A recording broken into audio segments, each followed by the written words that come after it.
Lilunga le-ANC Bongani Bhongo ubuyele enkantolo. Bhongo nalabanye labalishumi babukene nemacala lange-60 nemfica ekukhwabanisa, inkohlakalo, kweba, kuntshintshisana ngemali ngalokungekho emthethweni nekwephula umthetho wokulawula timali temphakatsi. Letinsolo tiyamene nekutsenga nekutsengiswa kwemaplazi ngilelitiko letekuhlaliswa kwebantfu eMpumalanga. Lamaplasi athengwa ngemagama abomasipala labatsite. Kuthiwa abanikati balamaplasi babhadalwa imali lencane kunaleyo hulumende layikhipha. Kusolwa kutsi labanye balabasolwa bafumbatsiswa imali netimoto ngiletinkampani letitsindzekako. Bhongo uthi unelithemba kutsi ligama lakhe litawugezwa. For the past 11 years, the NPA has not been ready to try this matter.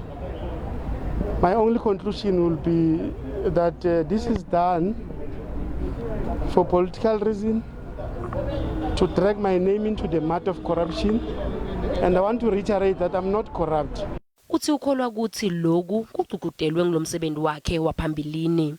I was a Minister of State Security in this country, responsible for sensitive information in this country. So the forces of darkness think that I may use the information that I have against them. Sigungu lesetulu se-ANC sicele emalunga lenhlangano ukuthi ehle etikhundleni tawo nawubukane nemacala ebugebengu, kepha Bhongo unesicwayiso kulesigungu lesetulu salenhlangano. The issue of step aside,